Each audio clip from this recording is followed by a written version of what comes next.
welcome back. Did you take note of the recipe that was given to us by Mr. Santander? Hot potato? Yeah, nice, because when going back home, you should be able to cook it. So this session is titled Different Facets of Sustainability in Tourism. What we have mentioned, sustainability is a complex issue. As was told, to find a boyfriend is a complex issue. I can guarantee you that to find a good husband might be even more complex. So, sustainability is usually looked at considering three dimensions: the economic one, the ecological dimension, and the socio-cultural dimension.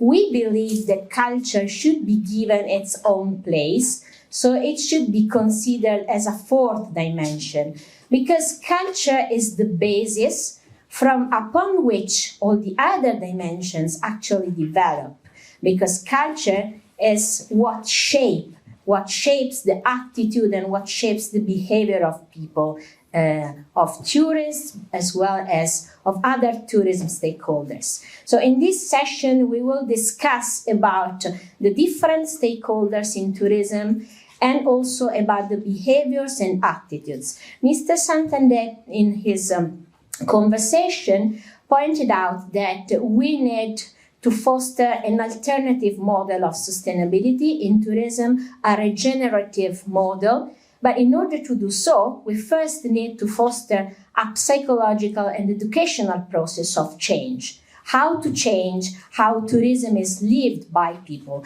how to foster a more sustainable way of experiencing tourism, going beyond the hedonistic driver that is common to any tourist. So we will look at that. The first speaker we have is Eva Froigo. So please, Eva, come on stage.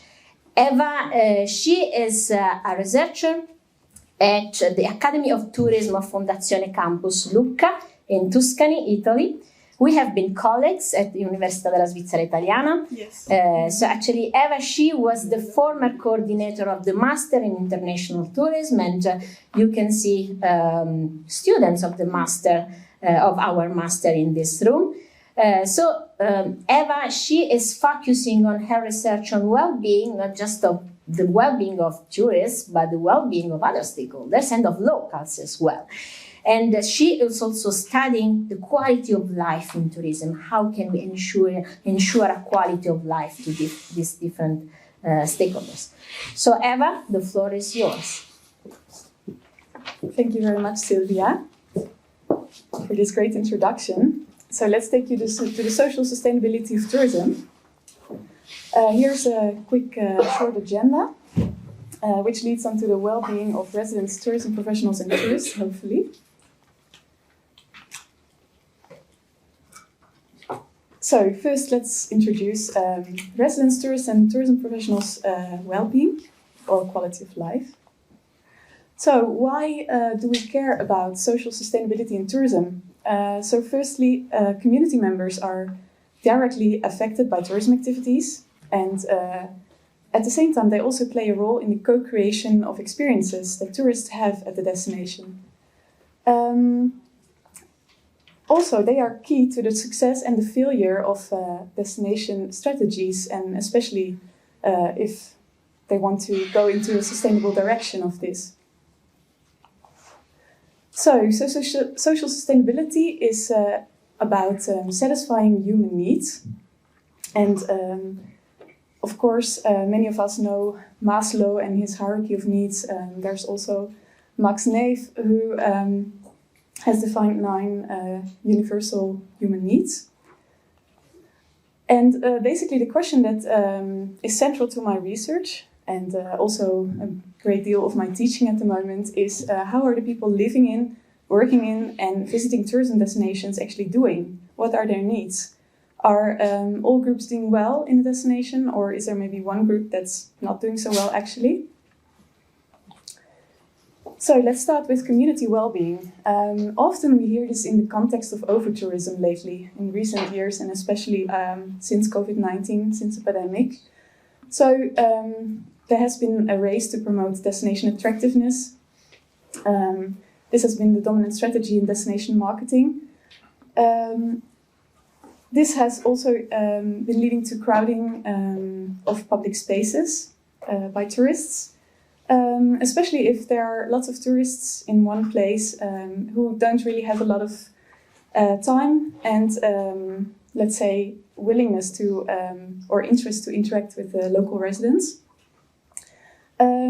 This often leads to over-tourism, and this harms the well-being of destination communities. This can harm the destination communities' well-being. Not always the case, fortunately enough, but we've seen many examples recently from Barcelona to Amsterdam, which was also referred to before, where this has become a real issue. So, as an alternative, this could be community-based tourism. It's a small but growing counter-tendency to mass tourism. And this is all about interaction with the local community. And this implies that tourists or visitors to community need to have time and the willingness to interact with the hosts. So this is a temporary integration of hosts, of visitors in a community, staying with the hosts. So I will come back maybe to the second question in the discussion, whether this could be an option for all kinds of destinations or maybe selected ones. So some theory and concepts. For this I'm drawing on some recent work I've been doing with Professor Rico Maggi, who is also here today with us. So first, we have been looking at destination well-being. So the well-being of all the three groups embedded in the natural environment. I won't go into the ecological sustainability because Professor Juvan will talk about this in a minute. So here it's all about the interactions. So how the interactions between the residents, the tourists, tourism service providers, and with the natural environment. So then the well-being of destination communities, there are two things usually that are measured: objective and perceived quality of life of residents, tourism professionals, and tourists as a destination. But this is rarely done at the same time for all these three groups in the same destination at the same time. So the particular thing about the community in the tourism destination is that tourists are just temporary community members in most cases. And also part of the professionals, the tourism professionals can be temporary community members, like commuters or seasonal workers. The well-being of destination communities is also linked to residents' involvement and exposure to tourism. So basically, how much residents are involved in tourism themselves, in terms of work and also distance from the let's say main tourist districts where they're living and working. So, for instance, issues will be, especially with long-time residents who are living close to the city center or in the city center and who are not involved in tourism but have all the tourists in front of their door every day. So then the well-being of destination communities is also influenced by the tourists' length of stay and attitude. So whether tourists are empathic towards the hosts or they don't really care, they're indifferent, and especially also their length of stay. If they're there just for an afternoon, if you're a cruise ship passenger in Venice, or if you are staying in one destination for some weeks or maybe months in a community. And then the well-being of tourism professionals is very important and slightly underrated often, unfortunately enough. So linking to what Dr. Santander has said before about how to retain the young and skilled workforce in tourism, recently we've done an effort Professor Rico Majin and myself, starting from job quality, drawing on gift exchange theory. So basically what we say is, in this article, is if we increase job quality, so wage, job security and work environment, we can increase productivity, service quality and profitability. And if you have higher profitability, you can use this in order to increase the wages in a tourism destination of tourism workers. So then some evidence in tourism research. Very quickly, I can't do a whole literature review in 20 minutes, so some selected evidence. So there's quite some research on residents and especially the impacts of tourism on residents. And more so recently, also the residents' well-being is getting attention in tourism research. Tourism professionals' well-being has been limited, but especially since the pandemic is growing, fortunately enough. Tourist well-being, there is really extensive research on the well-being of tourists in all kinds of destination contexts. However, about community well-being, there has been limited research.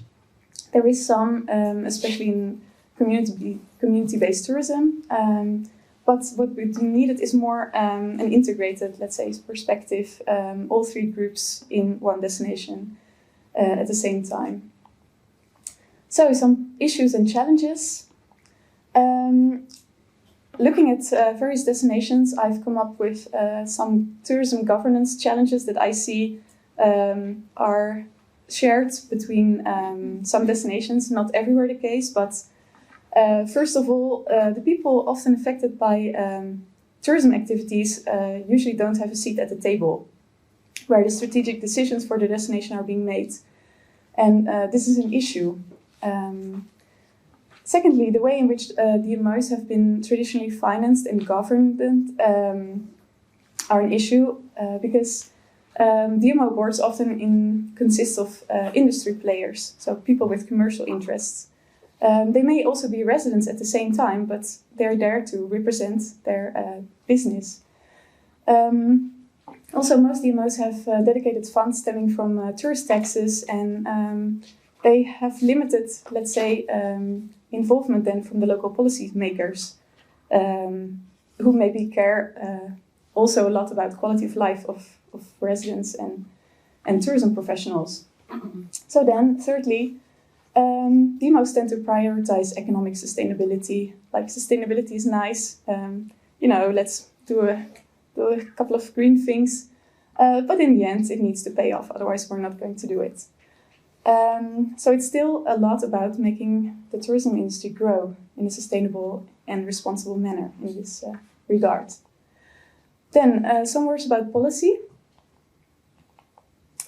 So the implications for tourism policy, I think that there can be a lot of work done still on empowering destination community members, especially also to develop their own sustainability projects, whether this be about ecological sustainability, social sustainability, or all of the cultural sustainability. So in this way, you reinforce those developed by public authorities. Designing destination quality of life strategies.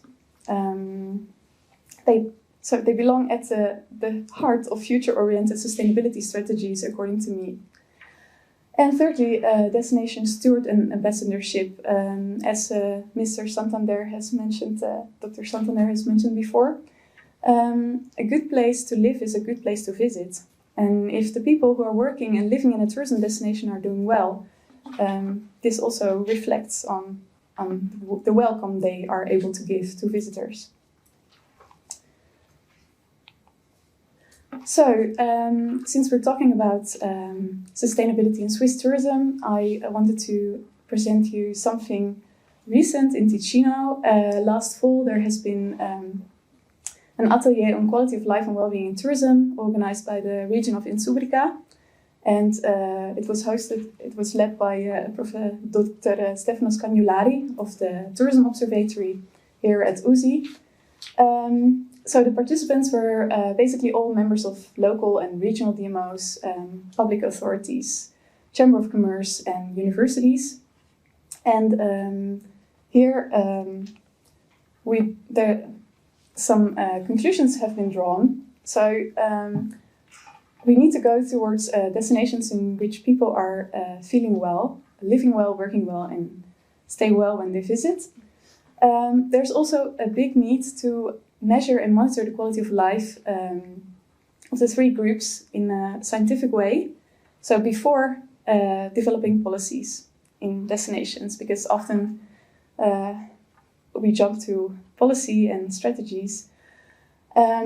So the goal must be to develop policy and products that tangibly contribute to the quality of life of the three groups. And quality of life must not become just another promotional tool, as often the case with ecological sustainability. So, some conclusions. So, according to us, the art of destination management should not be to make a place become the most attractive destination in the world, but it should strive to offer the highest quality of life for the world. This is inspired on a quote of Charles Landry in The Art of City Making. And so this implies that local policymakers need a strong engagement in DMO strategy and actions.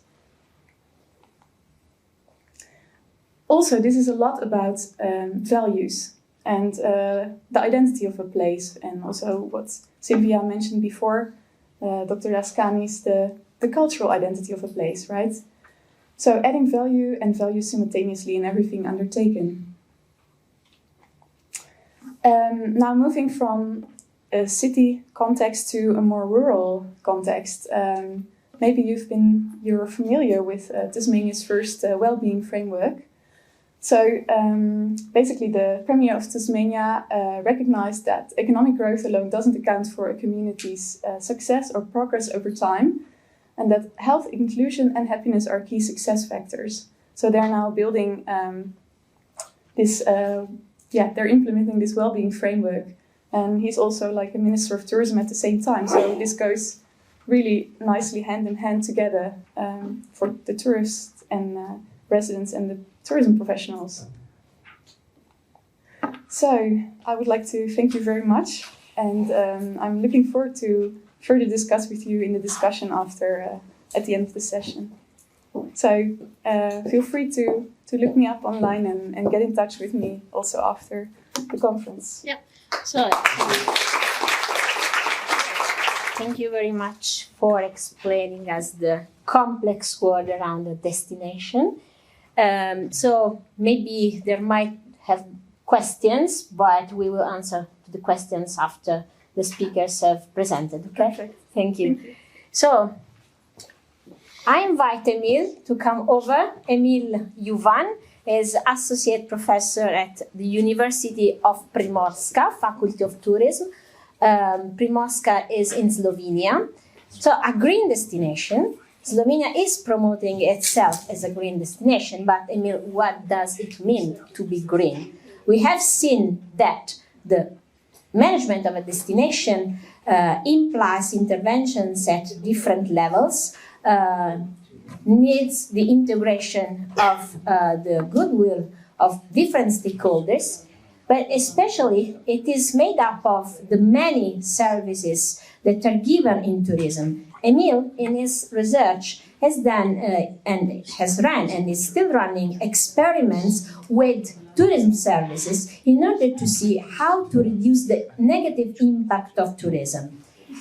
I first met Emil a couple of years ago, not just a couple, a decade, in Australia when we were both PhD students. And actually, Emil came to the academia after 10 years spent in the tourism field. So he had it himself experience, and he was a witness of dynamics in the tourism field. So he wanted to give a contribution to change bad dynamics, let's say. So he started to run some crazy experiment. Let's see what he's doing and what he did in the years. So, Emil. Thank you, Sylvia, for this great introduction. May I just use this one? Yeah, I think we do well. Well, thank you so much for having me here. A lot has been said, but yeah, I worked as a waiter, as a chef, as a manager of hotel and things like that. And going back to our first presenter, I would say I think it's time that we call our staffs in restaurants and hotels hosts, because this is what we do. Waiters don't just serve food and drinks, but they host. And I think changing the name will also help us in raising attractiveness of professions, because at the time when I was taught to be a waiter, I was appreciated because I had to know foreign languages, I had to know the drinks and things like that. But today we just think about, bringing food to the table. And obviously that's not attractive, right? So based on that, yeah, I'll just give you a brief introduction into why I embarked on this very passionate journey towards finding out what's the problem with this hot potato in terms of environmental sustainability. I worked in the tourism sector, and then I was invited to join the university. That was in 2007, and I was also invited to be on the board of the National Tourism Organization to advise on how to implement destination management strategies. And of course, Slovenian Tourist Board at that time introduced green tourism. Everything became green. Green offices, green advisors, green hotels, and things like that. And of course, I said, well, if we think this is the marketing advantage, then we need to learn how to target people that will, pay for this green transition. And of course, at that time, I decided to, go to the academia. And, being in academia requires to have a PhD and to do publication and things like that. So that's why I joined University of Queensland together with Professor Sarah Dolniker. She is born in Slovenia, raised in Austria, but works in Australia. And there I did my research on green tourists. So the aim of my thesis was to segment travelers around the world that will buy green tourism experiences, right? In 2 years in my PhD, I was shocked. I couldn't find people to segment. In PhD studies, this means you have no PhD. So I was terrified, right? But luckily, I've learned that over here, right in this stage, I learned that, as Mr. Sarana said, a lot of people think about sustainability and they say they intend to have low environmental impact vacation, they intend to mind their local well-being and things like that. But overall, it's very hard to translate these intentions, beliefs, and attitudes into actions, right? And I also learned that there is a huge, as you know, attitude behavior gap in sustainable tourism, also due to the way we measured the dispositions, the drivers of behavior, and then the actual behavior. So I volunteered for 6 months. I volunteered to various environmental organizations. In Australia, there are a lot of them, just to observe, not to ask people whether they mind for the environment, but to see if they do. And then I start to have conversations with them on how they travel. Because the idea was, if you live a green life every day, obviously you'll have the same when you travel, right? But that was not the case. I'll go back and forth. That was not the case. I found out a number of excuses. People that live green life every day, why they don't act the same way when they travel, right? But I'll go back to this in a short manner. So obviously, the whole stream of my research goes into we need to define the problem. Although we talk about tourism being environmentally unsustainable, it's not the same everywhere. So we need to find and define the problem before we can actually tackle the problem. Because if we in academia come up with the evidence that tourism is bad for the environment, and then we ask industry to change what they're doing, well, we cannot if we cannot show them how bad they are. So that's the important thing, right? And also, what is also important that I focus only on demand side driven sustainable tourism. Why? Because we learned that industry is preoccupied with other issues, right? Staff issues, supply chain issues, profit making and things like that. They're also understaffed, so they cannot, right, address the problem of environmental sustainability. But we found in our research that there is a big chance that we can ask tourists to help us. That's why I'm focusing on demand side, and this obviously also follows the call of the United Nations World Tourism Organization that every tourist can help. The initiative, I'm sure billion tourists, billion opportunities for making tourism better. All right. So the initiative thing that I said, and this is where I have to, well, not me, because we've changed the way we measure, But overall, sustainable tourism as a topic is old, about 40, 50 years, right? Most of our current knowledge was based on the fact that, if we find tourists with the positive values, positive attitudes, then we can target them and then we'll make tourism better. But that's not the case. In our research, we found, and it was also mentioned, there's a big problem of social desirability bias.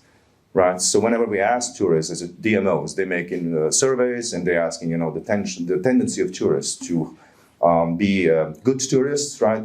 And then they say, well, yeah, there's a market out there, let's market to them. But obviously the problem is the social desirability bias can increase the pool of environmentally sustainable tourists by up to 70%, right? So that's not good, right?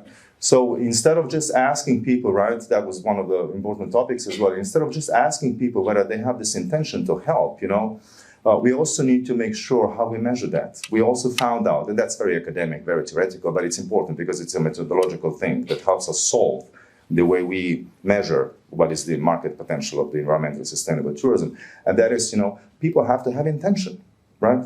So if I have intention, right, to travel environmentally sustainable, right, this has to also translate into an actual behavior. But sometimes tourists behave environmentally sustainable without even thinking about it. So in marketing terms, right, we need to define whether, the market segment of tourists who are there just by coincidence acting environmentally sustainable, and then we have a pool of tourists who will do so with intent, right? If you have the market segment with intent, obviously marketing strategies will work. But you don't market to tourists who don't actually care about environmental sustainability. You don't market to them, come and help us, saving water, saving energy, saving waste and things like that. But we can still get them, right? By marketing other things, right?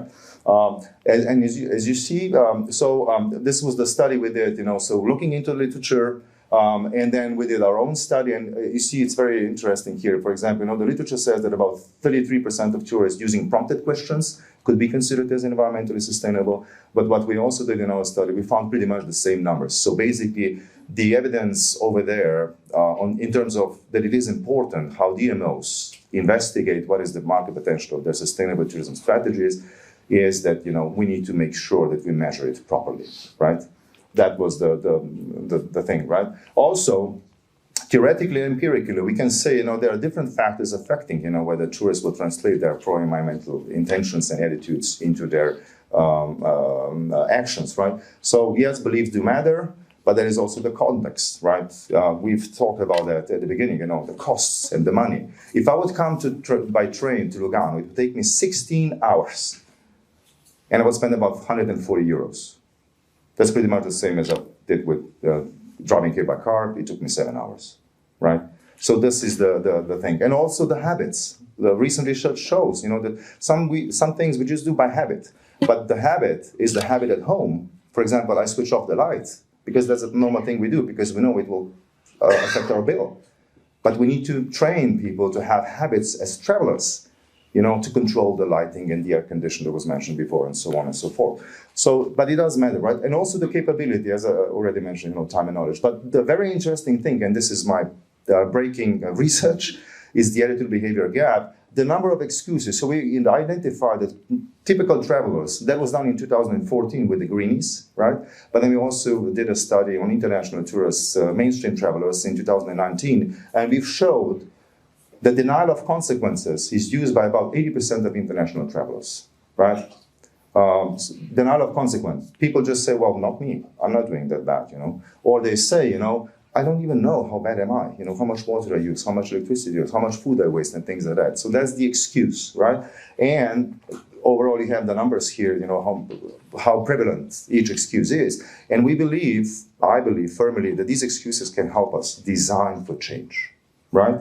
Because obviously we found out that there is a tension, right? People would love to be environmentally sustainable when they travel. Because they cannot be, they feel this tension, and that's wrong. Vacation should be about enjoying, not feeling guilty because you're harming the environment, the local community, right? So instead of, allowing people to control this tension by changing beliefs, because this is what we do. We can just say, well, what can I do? And then I release my tension. Let's give them a chance that they relieve this tension by changing behavior, right? So that's the whole stream of research we're doing right now. And I'll give you now a couple of interesting insights which actually informs industry on how they can help design so that people will be able to relieve this tension by changing behavior instead of just adding beliefs, excuses, and things like that, right?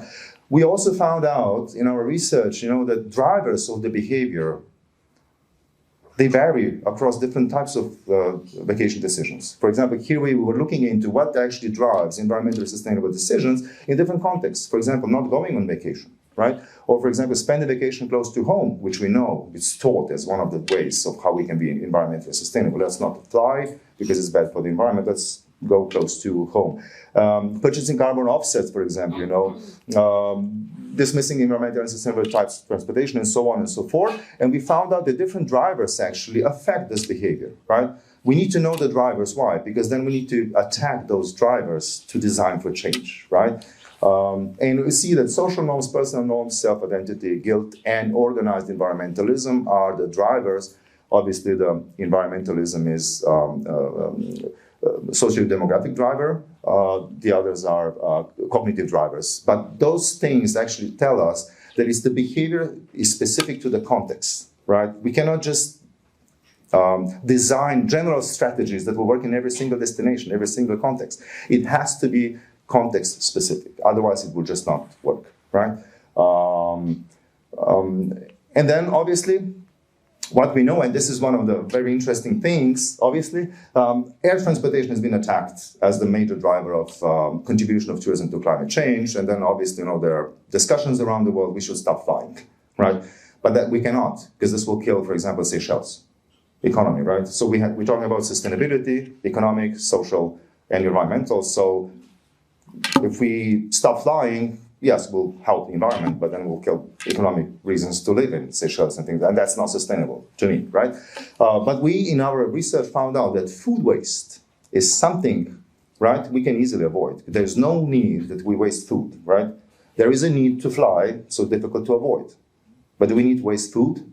We don't, right? And we also found that looking into a life cycle of food waste has much, much, much bigger CO2 emissions than flying, right? And that's why our research for the last 5 years is focusing on food waste in tourism, right? First, I'll give you some interesting insights. Obviously, it varies around the countries, around the context, and things like that. But here you can probably see that, about 1/3 of food that is being wasted in tourism is edible food, and it's plate waste. What do we mean by plate waste? We go to the buffet, we self-serve, right? And we leave it behind. We don't finish. This food has to be thrown away, right? But that's a lot, 1/3, right? We didn't even go into the food waste that is generated in kitchens by staff, right? So over here you can see that sometimes, for example, this study was made in Middle East, from 100 grams to 1 kilo, over 1 kilo of food waste on average per visitor. I mean, that's huge, right? But I'll give you also some of the insights I have. But anyway, so we've again proved that it depends on the context, the country, the type of event, the type of restaurant, and things like that. So again, we cannot generate a general approach that will work in every single context. Makes it more complicated, but that's how it is, right? This is the study we did. We also found out that in context-wise, the culture affects the way people waste and treat food, for example. We compared Slovenian and Chinese culture, both collectivist cultures. Slovenian is more feminist collectivist culture. Chinese is more masculine collectivist culture, but the same origin of the culture, but you see different drivers. For example, in the vacation context, you see Slovenians don't waste food, because they transfer habits from home. Right, so transferring habits from home will help them reduce the amount of food waste. But sampling new food, feeling relaxed, right, and irresistible food on offer will just make them serve more and leave food behind, right? Whereas Chinese, for example, here, value for money, reduce waiting time, fear of missing out, and take food from buffet away. These are the drivers, the reasons why Chinese travelers waste food, right? Food waste penalties, waiters' observations, social norms, like if the waiter looks at the passengers and the travelers, this will help them reduce the food waste because they will mind. So again, different drivers, although we have the same cultural background, right? Collectivist cultures, for example, right? But yeah, the key drivers are, norms, enjoyment, benefits. For example, I paid, so I can just, overserve myself, right? And obviously some of the barriers, right? This is one destination, talked a lot about the context, right? One destination, different hotels, have a look. We have a budget breakfast buffet, it's a hostel basically, a 2-star hostel, but they have self-serving buffet. Very atypical, but in Slovenia obviously we also have. It's a mature tourist destination, Portorož, if anyone never visited, a lot of tourists, a lot of hotels. You see, almost 10 grams. It's a very, very simple buffet. A couple of yogurts, spreads, bread, nothing lavish, but still 10 grams. Whereas here we have a 4-star breakfast buffet, 15 grams. But over here we have a humongous amount of more food and more selection. So in this terms, over here, as I said, one destination, different meals, we see, that, we can, the tourist weighs between 10 to up to 60 grams of food per person. Now, when I talked with the staff and the managers, they always say, well, that's not a lot. But in this hotel, for example, this means 5 tons of edible plate waste in 2 months. 5 tons. That's huge, right? So again, context, different types of food service and things like that. The recent study we did, we compared how bad is tourism against other industries, because this is also important, right? If you want to pressure tourism into reducing waste and negative environmental impacts, and to get them away, this excuse, well, other industries are worse, we need to show them where are they so bad. And look at here. So tourism, that's Slovenian national context, right? Not just one destination, but overall, sectors against sector. You see, mixed municipal waste and biodegradable kitchen and canteen waste, those are the problems of tourism compared to other industries. Bio-waste, right? And then within also the sector, we found out we have 5 different segments of industries according to their waste pattern, which tells us strategies cannot be made for HoReCa sector overall, but we need to have strategies that will cater to 5 different segments. For example, restaurants, different types of restaurants, specific strategies that will help them reduce the waste, not overall across every single, so across the entire sector, right? And also here you can see, for example, restaurants are much, much worse in terms of edible oils and fat compared to hotels, right? So overall problems of the restaurants, mixed municipal waste, biodegradable kitchen waste, and oils and fat. But for hotels overall, everything the same without oils and fat, right? And showing this to them, then we can start talking about how to reduce this waste. This is a very interesting study. It's in progress. But look at here. We have a large sport event, right? The same context, but we have 5 different areas where food was served, right? Self-service again, right? And we have it according to the level of luxury, right? So we have regular, we have upscale, we have deluxe, and we have media journalists who also attend the events, right? You see, the regular VIP section, the average plate waste is 60 grams, upscale 119, but deluxe 150 grams. So different VIP sections where food was waste, they have different food waste footprints, right? And obviously we also found, because we talked about the guests and the staff, with the luxury environment, the luxury related VIPs, these 2 things come up, so people have the feeling of food abundance. Obviously when they see a lot of food, well, then you just serve, right? And because the staff and the ambient was friendly, they just sit. And when you sit, the eyes browse the buffet, you go back and forth, right? So because the atmosphere was lavish, was kind of inviting people to get more food on their plates, and of course they couldn't finish that, right? And the same thing also came up from the hotel context as well, right? Almost finished, right? So overall, in terms of plate waste, these are the things that we found and we summarized in the context of food waste and tourism, and this is what we are now actually investigating using experimental studies. And although the pluses mean this increases the food waste, the minuses means it reduces. So we have a pretty good base, and pretty good supported base that we can now use to play with experiments. Now, effective solutions, games and rewards. We introduced a study, experimental study in a hotel in Porto Roche, inviting families to join in our less food waste initiatives. And the idea was they received the booklets, and if there was a clean table, no food waste, they received a stamp, and then if the entire stay there was no plate waste, they got a reward. We reduced the plate waste, average plate waste, by 13 grams per average, but what was more important, almost 40% of families in this experimental condition was zero plate waste. And the funny thing was, kids just loved it, right? It was not about wasting food or not, it was about, the game. Making meals something different, right? So it works, game and rewards, right? Infrastructure, that's not our study, but I found it very, very easy to implement because what we're also doing, we are looking for interventions that are easy to implement. They don't cost a lot of money. A study was made, so they changed the bins in the kitchen. This is kitchen waste. Translucent, smaller bins, they reduced the breakfast, the food waste by 73% and the a la carte by 70%. The drivers are important. Why the waste was reduced? Because the staff was aware of how much they waste. Right? And then the bins filled up and they said, well, I have to change it now. So workload is reduced if we don't waste that much food. Very easy to implement, and we know the drivers, we know the reasons behind. So it worked very good. Plate size, also not our study, but very interesting one. Scandic hotels, they changed the plates. And they discovered, right? So if you change the plate by 3 centimeters, you reduce plate waste by 20%. It's not doable in every context, right? Because changing entire plate, that's a costly intervention, right? But it can be done, right? And also the sign, welcome back, get more food. Come to visit buffet more times, also reduced by 90%, right? Cotton serviettes, you see, they're use a lot of water, a lot of chemicals, but also carbon emissions because of the electricity use. They are not needed, but in Slovenia, for example, it's the standard. If you have a 4-star, 5-star hotel, you have to have cotton serviettes in restaurants, right? We did an intervention, we did a study, and we reduced cotton serviettes by 90%, the use of cotton serviettes by 90%. What we did, we put serviettes on the buffet.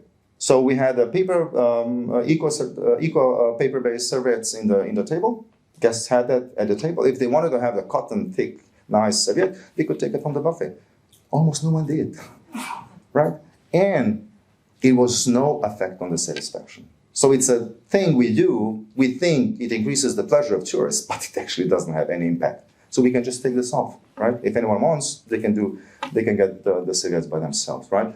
And opting out or opting in for a free room clean, the studies that did, not myself, but a team that I work with, it also proves. So asking, so this is what is also done in this hotel, right? So if you want to have your room clean, that means opt in, right? It's not clean by default. We also prove that it actually effectively reduces the use of electricity, water, and chemicals.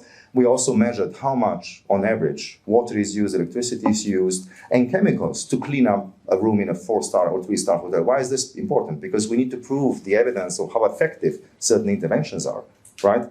Almost. And the same thing, opting in, right? The same, it's very effective. So don't clean rooms by default. Just make sure, you either ask guests to ask for a room clean or they don't. And both ways, we reduce the water bills, right? Failed solutions, don't preach. We did studies on providing information, no impact to reduce plate waste, for example, right? Music, atmosphere, right? Providing slow or fast music had no impact. Although people heard the music, they were aware of the music, we didn't reduce, right? It didn't work, right? All right, I need to conclude here. Anyway, I think I made my point. You're invited to talk to me later on. I'm very happy to invite industry on board on our crazy research to make a more meaningful impact. Thank you so much.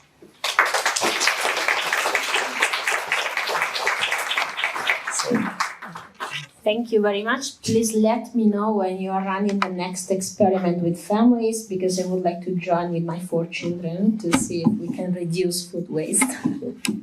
Thank you. So, next presentation will be given by Rafael Oliveira. Please, Rafael, coming from Brazil. And again, in the presentation of Raphael, we will see the issue of measurement, but measurement of a different facet of sustainability, that is cultural sustainability. So this fourth dimension that I mentioned at the beginning. Raphael is a researcher at I don't know if I can pronounce it right, anyway, I will try. Okay. João Pinheiro Foundation. Yeah, it's fine. Great.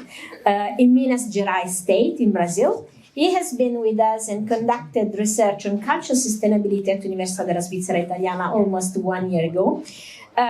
Previously, Raphael was director of research in the Secretary of Tourism of Minas Gerais. So Raphael, like Emil, he comes from the field.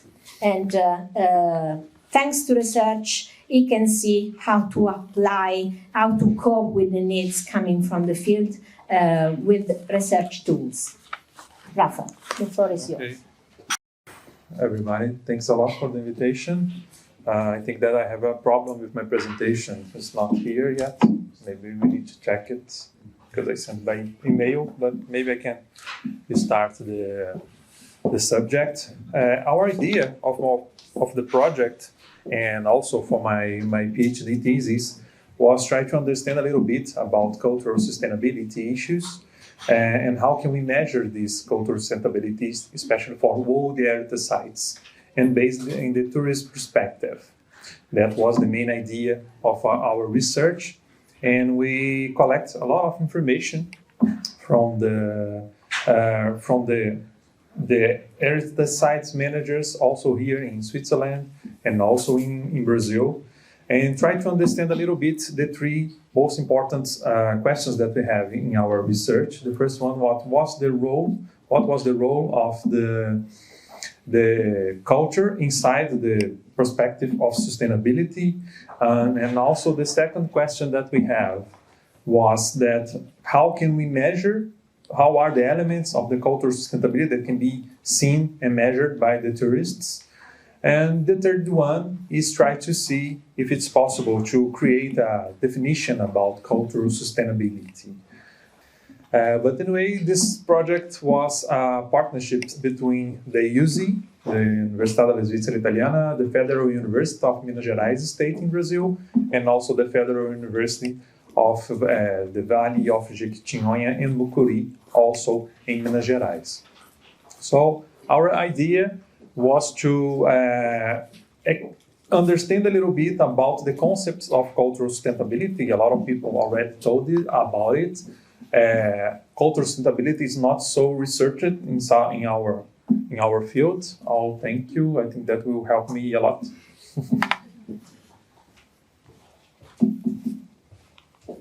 I will pass a little bit. So we have some definitions about sustainability that we already told here in the forum to meet the needs of the present without compromising the needs of future generations. Also composed by three dimensions: economic, social, and environmental. And we have these debates about the role of culture inside the concept of sustainability. Here we have some authors that classify the role of culture in sustainability in three different elements. The first one is the culture as a fourth element of the sustainability. Then the second one is that culture is the most important element in sustainability. And the third one is a more philosophical one. So, for example, you need to change all the culture and the value of a society to achieve the goals of sustainability. So it's a really hard one.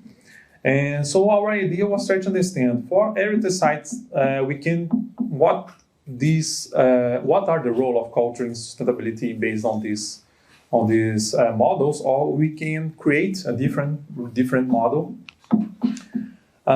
We also know that culture in tourism, culture and heritage, they are seen as a vital elements for tourism.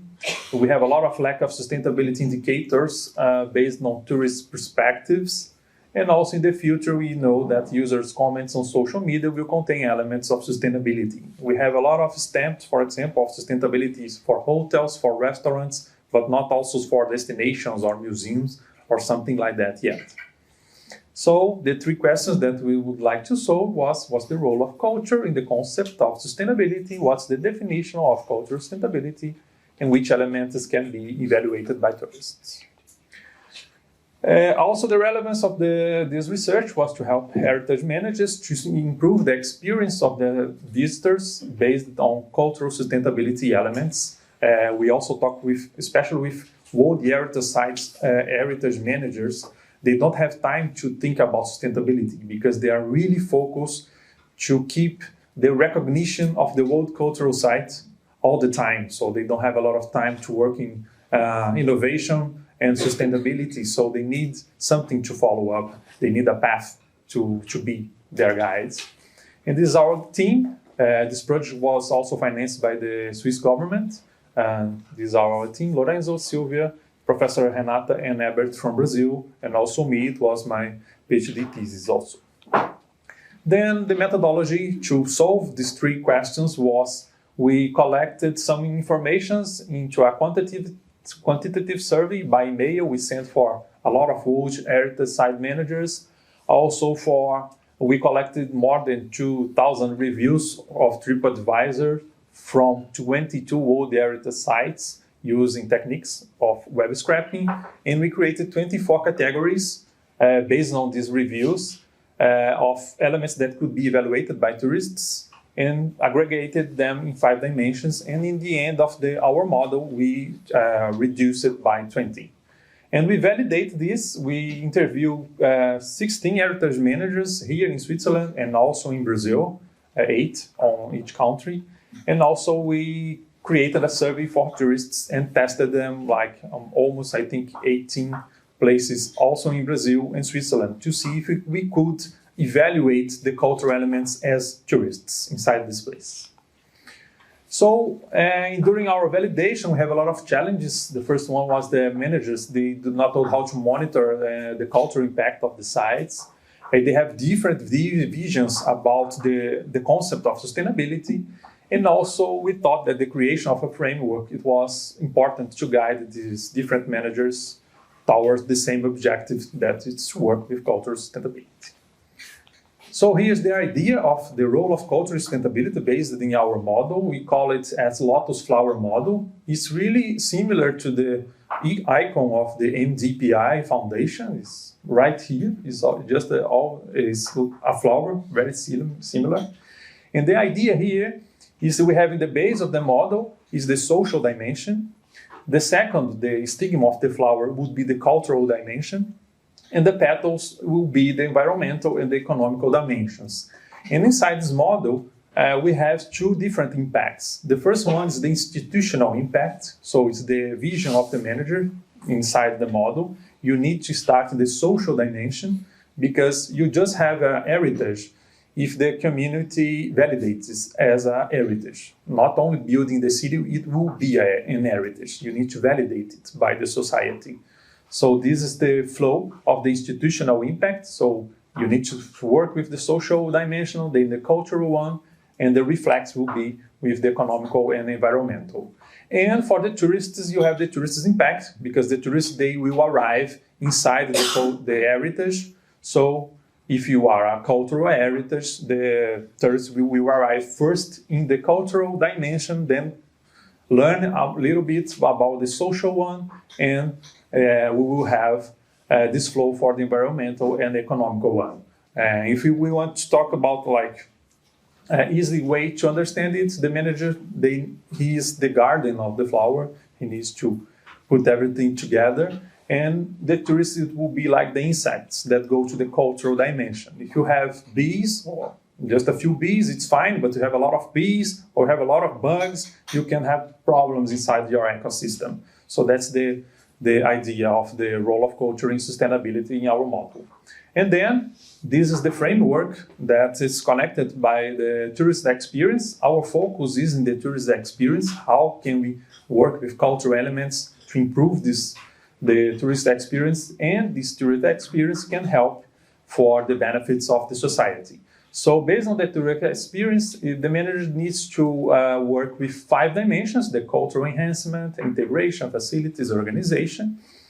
And also we have 3 elements: the cultural heritage, vitality, and diversity, that works as a wheel inside our model. So we can see that they are input values inside our model and also output that will help directly to have the benefits for the community, for the future generation, and for the current generation. It's the cultural identity, social commitment, cultural capital, and the improvement of knowledge of the society. And finally, the information communication technologies can help in every step of this model and this concept of cultural sustainability. These are the dimensions and categories to measure cultural sustainability. These ones is the categories that the visitors, they can visualize, they can measure, they can evaluate. So we have information communication dimension, the cultural enhancement, and also facilities that's really important for the diversity of the people visiting inside the heritage, cultural integration, and also organization. And finally, I will show some examples that we saw here in Switzerland based on these categories that maybe it will be easy to understand a little bit.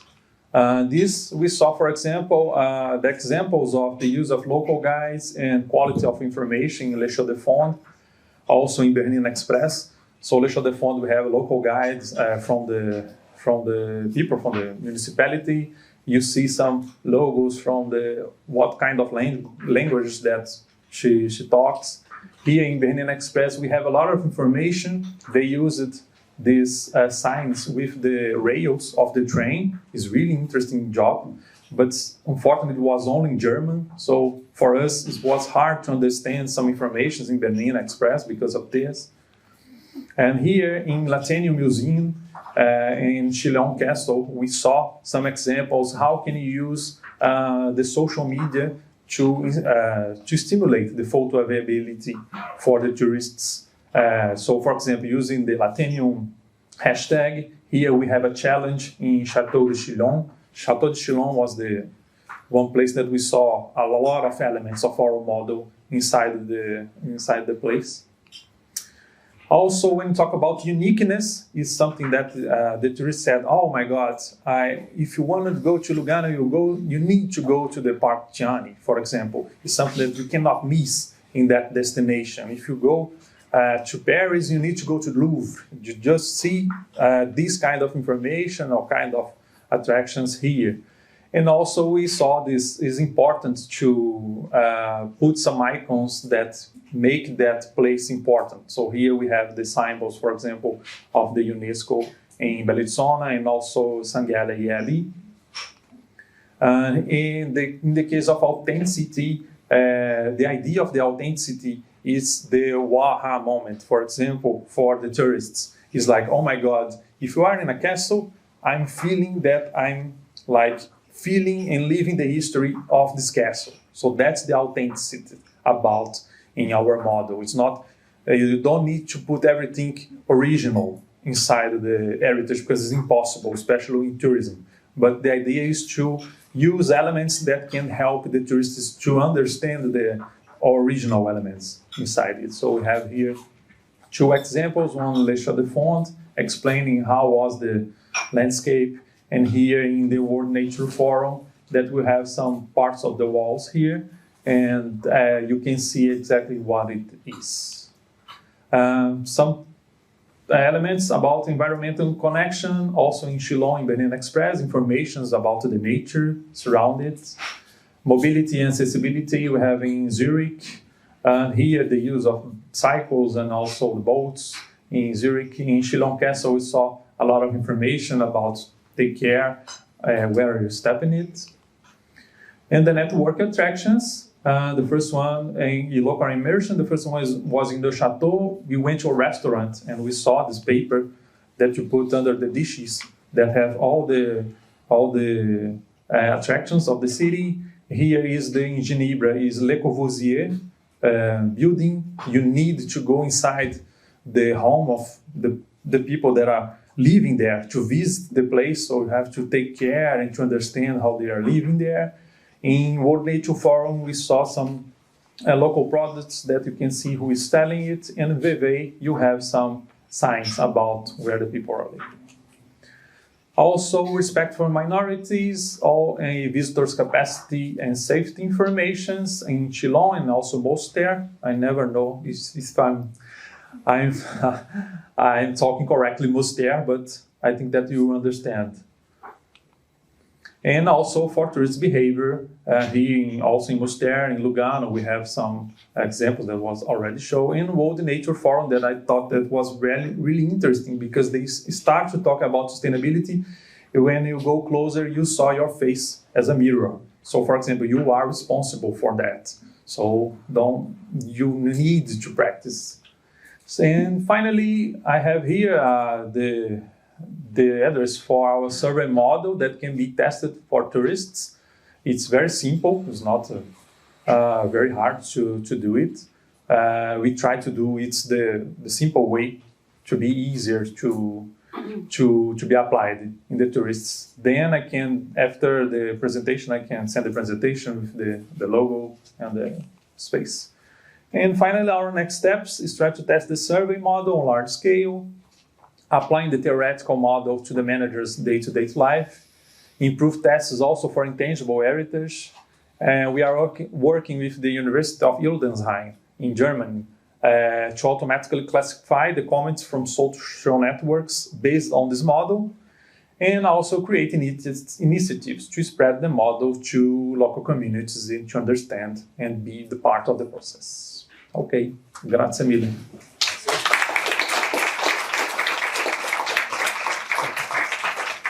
Actually, for Raphael's research, we worked a lot with World Heritage Sites in Switzerland, and we have here, and she will be one of the next speakers, Dr. Nadia Fontanalupi. She was one of the people to be interviewed in Raphael's research. So, okay, it's now time of questions and answers.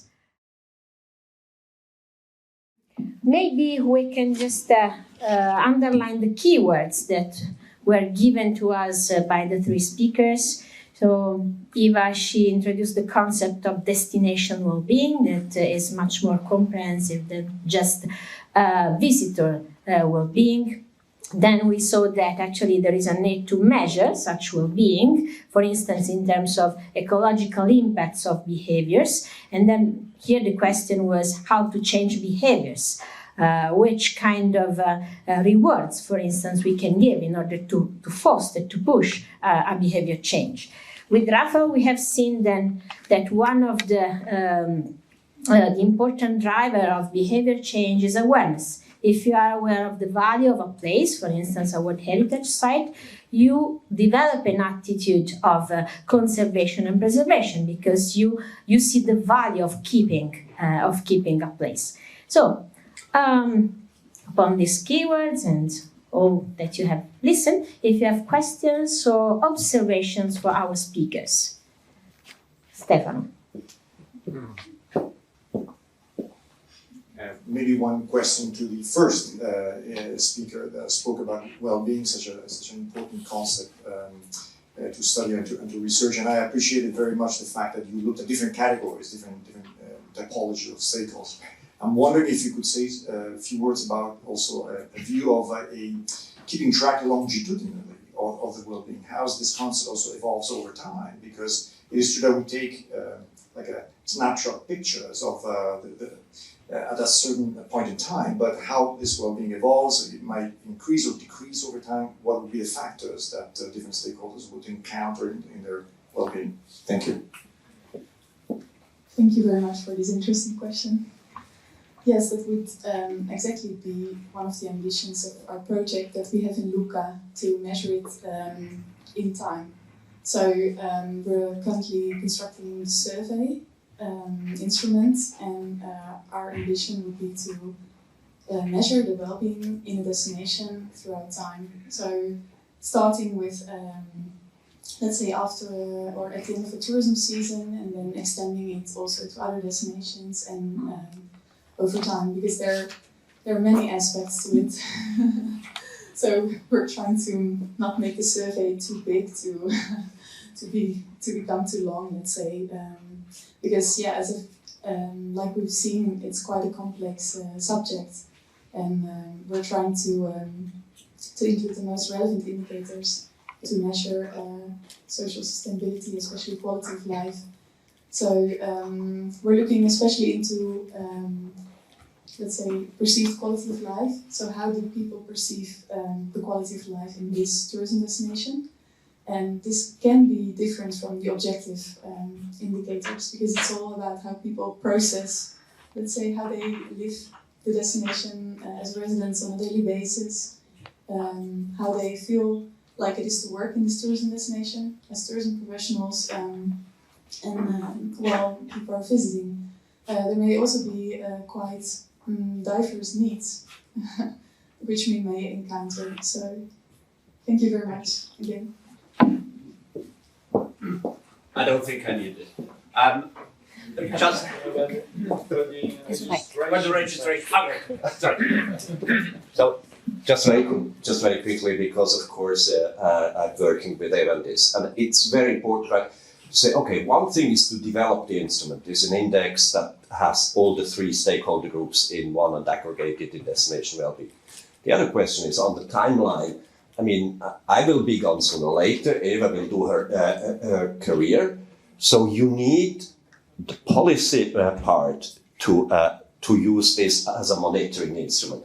And that was the insistence in Eva at the end on the importance of the local policymakers and not the DMOs. Because the interest of DMOs in the observation of quality of life is very limited, to be clear, right? So you need the local policymakers because it's their agenda, the well-being, not the DMOs have a different agenda. So it's the most important point, right? You need to observe it over time, but you need the local policy to have this as a monitoring. Sorry about that. I will now keep quiet. Okay.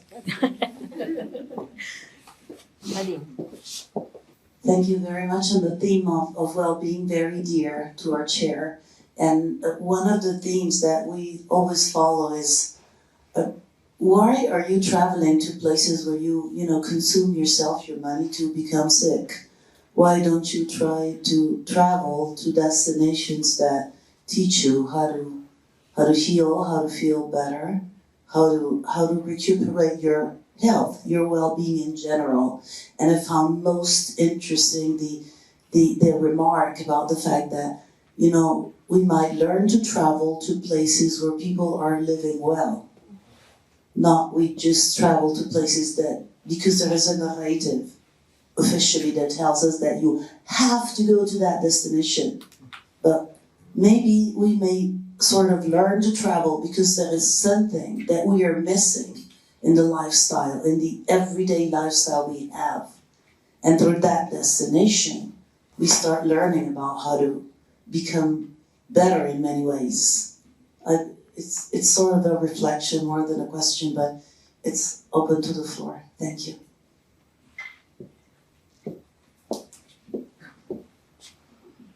Yeah, thank you, Dean. Actually, there might be different answers on what it means to live well. I mean, because you have a lot of experience with people who live in poor condition, in remote areas, but they live well. So for you, those places could be places to visit because you can have an experience of living well. But different perspectives, aren't they? I just said it. Sorry? I just said, Yeah, I think it's a great example because it relates to Switzerland and Slovenia. Lake Bled, I'm sure you all know. So Lake Bled used to be famous for Rickli's kniping. Rickli was a Swiss-based doctor, and he set up the knipes as a healing method. So people used to travel to Bled to enjoy, using bathing in warm and cold water and bathing in the sun and things like that. But now they go because it's a bucket list. So we need to go back to the roots in setting up that because, that's important. Thank you. I really enjoyed listening to the ideas of what affects behavior change. So many times we travel because we want to tell people we've been there. How would your destinations change if you couldn't tell anybody, right? And this thing about sustainability, how do we make people change their behaviors if nobody else was watching? So your work with understanding, what are people's rationales for behaving the way they do? How do we then communicate that to the industry and to the people so that we can best influence behavior for the sake of behavior? What do you see from your work? What would be your recommendations to actually implementing your research, I guess? The industry, generally speaking, translates all these things in loyalty kind of programs, which some of them are pretty nice, some of them are pretty static, if you want, like you just gather points and for another day and so on. I think that the most important gratification or incentive for a person to choose right is the instant gratification, is whether, you get one of the two components of my matrix. You get money back, for instance. You get a reward from the hotel for being not so wasteful, or time. So, you can have your room today for, checkout is at 12 and we're going to give you the room for the rest of the day so you can spend it on the beach or whatever it is. And that's where we see, particularly in the hotellery, where there's more and more and more rewards program in that extension. They don't offer you the points to produce more waste, but rather, an instant gratification that motivates people to spread, look at what I did, and, that's what they gave me. So it's that kind of, and I guess, Emil will, that people copy people's behavior, and we all do. Particularly, we heard about the families and the size of plates and so on. Maybe something that, for your children, maybe just put smaller plates at home. Some very complex problems have very simple solutions.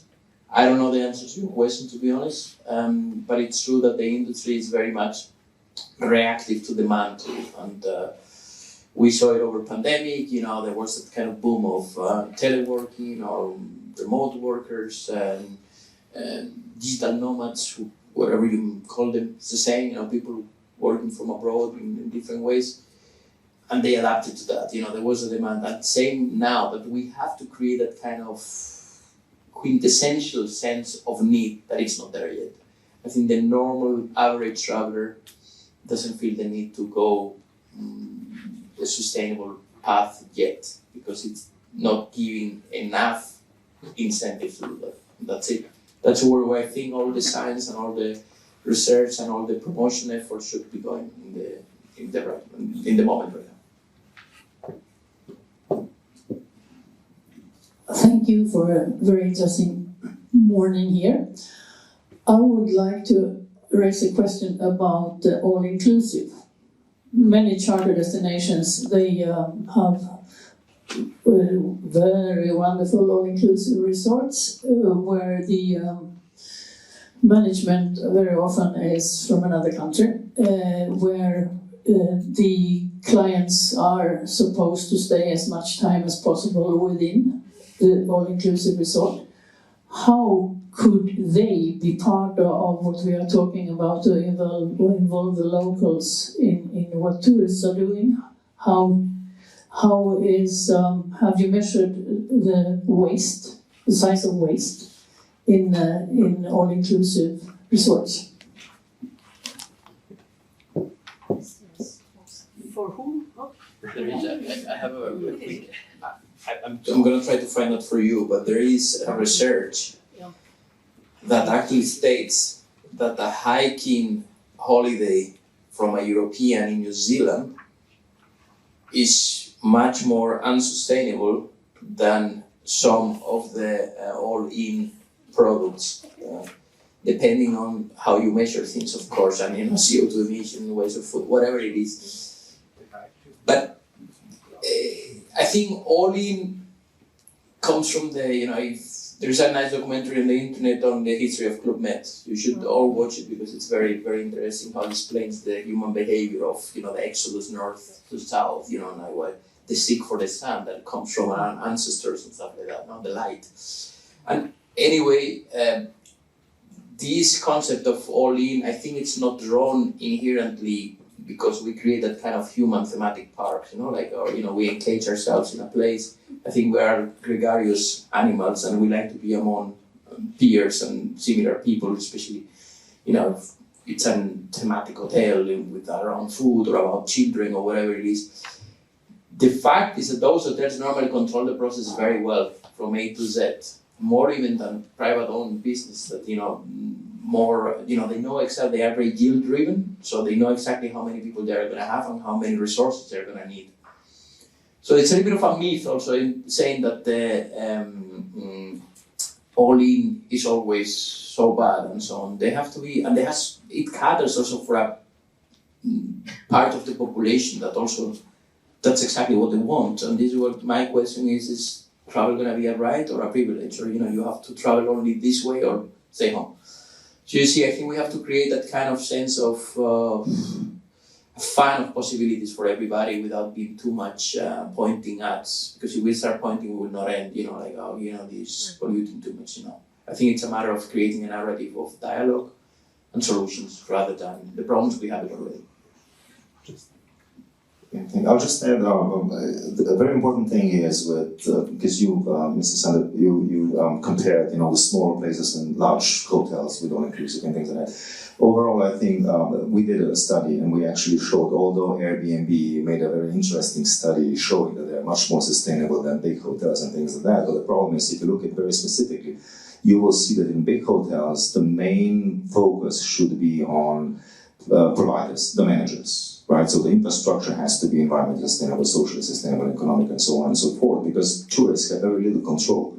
I'll give you just an example: Airbnb apartment. You know how many opportunities a tourist has to have negative impact, right? So just for example, regular rooms in hotels, they don't have kitchenettes, so tourists don't use electricity. They use only water for shower. In our apartments, they can cook. We actually did study, and we saw that the amount of waste. General waste in apartments is much higher per tourist than it is in large hotels, right? And the issue, for example, also in Iran is not only the amount, but also how they dispose the waste, because they don't understand the process of collecting waste. When they leave, they just throw waste in a bag on the street. So even the municipality of Iran had to introduce a new cycle of collecting waste from the apartments, because So I think we need to look at where the impact comes from and what causes the impact, and then we can develop solutions targeting specifically to the origin and the driver. Yeah.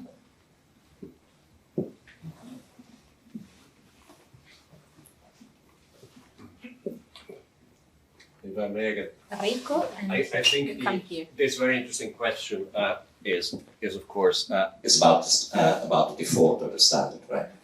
And of course, basically, the tourism industry was founded on spoiling the guest, right? Not just offering the basics, right? And I totally agree, right? It's the big guys and those who go for the no thrills who are doing better and are more credible than those whose business is to spoil, right? And so it would be interesting, right, how you get this into some different marketing to get from, because spoiling is wasting, right? Get it the other way around, and I guess I would also hope that the change comes from the big guys, not from the romanticism and small things.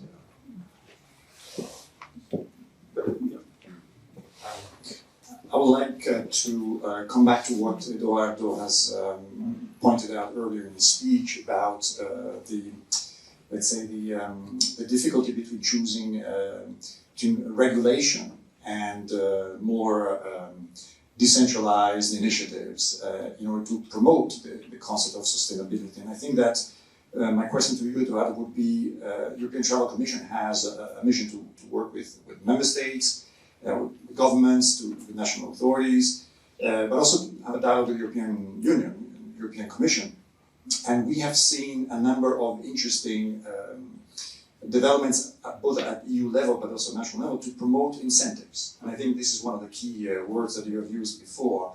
So I'm wondering if European Travel Commission could promote this idea of incentives, because from the EU I've seen now offering young Europeans vouchers to travel through Eurorail, for example, or more local initiatives implemented by member states to offer culture passes to go to and to enjoy cultural institutions, to also maybe policy at the local level to implement these incentives for utilizing more sustainable tools and products. So I'm wondering if the European Travel Commission could do something at the institutional level to promote this idea of incentives, and also collecting maybe the good practices that already exist.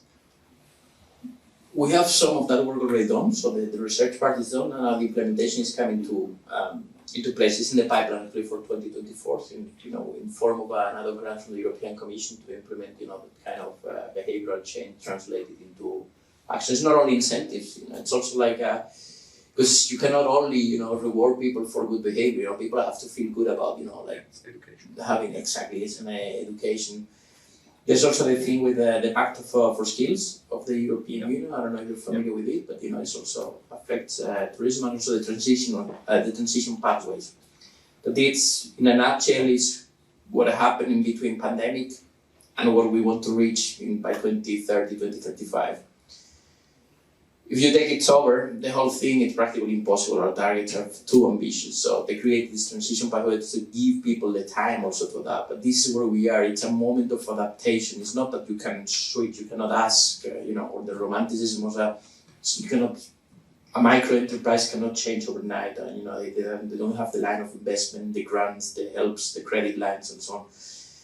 So in that extent, we are planning in the next year in our program of activities within Europe and outside of Europe to create that kind of incentive-driven type of behavioral travel. I'll just add two quick things. Rewards definitely work, that's for sure. We've proved that, and the key reason for the typical attitude behavior gap is basically that mainstream tourists explain or understand the sustainability initiatives of destinations that are cost-driven. So basically, hotels and restaurants are saving, but they don't change the price. So in that sense, if you give something back, for example, our study, we asked people to opt out of the room clean for the environment. Nothing happened. When we introduced voucher for a free drink with a dinner, we had 42% increase in the opting out of a room clean. Right, so that's one thing that rewards do work, and Slovenia will initiate probably next year the green token, which will be an app-based intervention that we will try to manage travel flows. Basically, we will, based on the big data, we will tell people, for example, from capital when it's good time to go to Postojna Cave or to Bled because of the crowds and things like that. And if they will follow, which we can track, obviously, if they will follow, they will be rewarded green token, which will be basically a digital money that they can use for entrances, free experiences and things like that. We'll see how will this work. But in terms of what Mr. said, that tourism is about hedonic and enjoyment, I think we're all aware that what was considered as enjoyment and hedonism 60 years ago, when the standards were set up, is completely different. For example, today we don't need a room to be cleaned every single day. And our intervention actually work only for the interventions where the satisfaction is not reduced. So people still enjoy, but the room does not need to be cleaned. And the same goes for the cotton cigarettes, for example. And then also the food. Like the food abundance used to be considered as hedonism because we didn't have that much food, or that different food was not available at home. So we went to a hotel, and obviously we wanted to see big things. But today the society has changed, especially people with a lot of money, right? So I think we need to reconsider what is now a 5-star hotel standard. Thank you very much. Thank you.